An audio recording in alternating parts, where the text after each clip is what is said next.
महाभारत खत्म हो गई। कृष्ण चले गए, पांडव स्वर्ग सिधार गए। लेकिन एक योद्धा आज भी जिंदा है, जिसके माथे से खून बहता है, जिसे न मृत्यु मिली न मुक्ति। लेकिन क्यों आज भी भटक रहा है? अश्वत्थामा। नमस्कार मित्रों, आज की कहानी में हम आपको बताएंगे क्यों आज भी भटक रहा है अश्वत्थामा।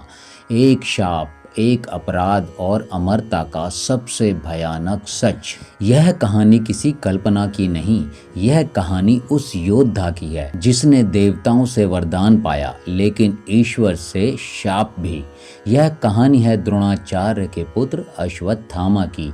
एक ऐसा नाम जिसे सुनते ही रोंगटे खड़े हो जाते हैं। एक ऐसा योद्धा जो महाभारत के युद्ध में मरा नहीं, बल्कि सदियों की सजा लेकर आज भी धरती पर भटक रहा है। लेकिन सवाल सिर्फ इतना नहीं कि अश्वत्थामा अमर क्यों है, सवाल यह है कि उसे अमरता शाप के रूप में क्यों मिली। अश्वत्थामा कौन था, योद्धा या शापित आत्मा? मित्रों, अश्वत्थामा कोई साधारण योद्धा नहीं था। वह द्रोणाचार्य, कुरुक्षेत्र के महान गुरु का पुत्र था, जिसे बचपन से ही अस्त्र शस्त्र, वेद, तप और युद्ध कला सिखाई गई थी। कहा जाता है कि अश्वत्थामा के जन्म के समय उसके माथे पर मणि थी, एक दिव्य रत्न जो उसे भूख, प्यास, रोग और मृत्यु से बचाता था। वह मणि उसे देवताओं के समान शक्तिशाली बनाती थी, लेकिन यही मणि बाद में उसके अभिशाप का कारण बनी। महाभारत के युद्ध और अश्वत्थामा के अंदर का तूफान क्या था? कुरुक्षेत्र का युद्ध केवल अस्त्रों का युद्ध नहीं था, यह धर्म और अधर्म का युद्ध था। अश्वत्थामा कौरवों की ओर से लड़ा। उसने देखा उसके पिता द्रोणाचार्य को युद्ध में छल से मारा गया। जब उसे यही बताया गया कि अश्वत्थामा मारा गया है, तो द्रोणाचार्य जी का मन टूट गया था। भले ही वह अश्वत्थामा हाथी था, लेकिन पिता का हृदय कांप गया। यही वह पल था जहां से अश्वत्थामा के अंदर का मनुष्य मर गया और प्रतिशोध का राक्षस जन्म ले गया। सबसे भयानक अपराध, सोते हुए बच्चों की हत्या। युद्ध समाप्त हो चुका था, कौरव हार चुके थे, पांडव विजयी हो चुके थे, लेकिन अश्वत्थामा हार स्वीकार न कर सका। रात के अंधेरे में जब द्रौपदी के पांचों पुत्र उप पांडव गहरी नींद में सो रहे थे, अश्वत्थामा ने तलवार उठाई। न कोई युद्ध, न कोई चेतावनी, न ही कोई धर्म, बस निहत्थे सोते हुए बच्चों का नरसंहार। यह महाभारत का सबसे काला अध्याय था। जब पांडवों को यह ज्ञात हुआ तो अर्जुन ने अश्वत्थामा का पीछा किया। डर और क्रोध में अश्वत्थामा ने ब्रह्मास्त्र चला दिया, वह अस्त्र जो केवल अंतिम स्थिति में प्रयोग किया जाता है। अर्जुन ने भी ब्रह्मास्त्र छोड़ा, पूरा ब्रह्मांड कांप उठा। तब श्री कृष्ण स्वयं आगे आए। उन्होंने दोनों को अस्त्र वापस लेने को कहा। अर्जुन ने आज्ञा मानी, लेकिन अश्वत्थामा वह ज्ञान होते हुए भी अस्त्र को वापस नहीं ले सका। यहीं से अश्वत्थामा का भाग्य पूरी तरह बदल गया।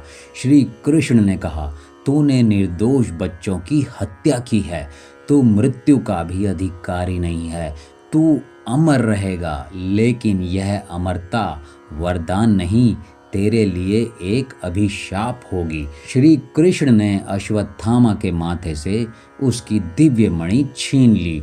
उसके माथे से खून बहने लगा और कहा, तेरे घाव अब कभी नहीं भरेंगे, न तुझे नींद मिलेगी, न ही शांति, और तू मृत्यु के लिए तरसेगा। कृष्ण का शाप था, अश्वत्थामा अमर रहेगा। वह सदियों तक भटकेगा, उसका शरीर सड़ता रहेगा, लोग उससे डरेंगे, वह अकेलापन झेलेगा, कोई उसे नहीं अपनाएगा। सोचिए, मर जाना आसान है, लेकिन मरने की अनुमति ना होना सबसे बड़ी सजा है। यह सवाल सदियों से पूछा जाता है। भारत के कई हिस्सों में आज भी लोग दावा करते हैं कि नर्मदा के जंगलों में, हिमालय की गुफाओं में, मध्य भारत के घने वन क्षेत्रों में एक अजीब व्यक्ति को देखा गया है, जिसके लंबे लंबे बाल, माथे पर गहरा घाव, अजीब पीड़ा से भरा हुआ चेहरा। कई साधु संतों का मानना है कि वह अश्वत्थामा है और आज भी जीवित है। यह कहानी सिर्फ इतिहास नहीं, यह एक चेतावनी है। शक्ति बिना विवेक के विनाश बन जाती है और क्रोध में लिया गया निर्णय जीवन भर का अभिशाप बन सकता है। धर्म से बड़ा कोई युद्ध नहीं होता। अश्वत्थामा ने अपने क्रोध में धर्म की सीमा पार की और उसकी कीमत उसे सदियों से चुकानी पड़ रही है, क्योंकि उसने युद्ध के नियम तोड़े, क्योंकि उसने मासूमों को मारा, क्योंकि उसने शक्ति का दुरुपयोग किया, और इसलिए ईश्वर ने उसे मृत्यु ही नहीं दी बल्कि सजा दी जीते रहने की। यह कहानी हमें सिखाती है कि मृत्यु सबसे बड़ा दंड नहीं, सबसे बड़ा दंड है आत्मा की शांति का खो जाना। अगर आपको इसी तरह की सच्ची कथाएं पसंद हैं तो ऐसे ही वीडियो देखते रहिए और जुड़िए हमारे चैनल ज्ञान ज्योति के साथ, जहां इतिहास बोलता है और रहस्य जाग उठते हैं।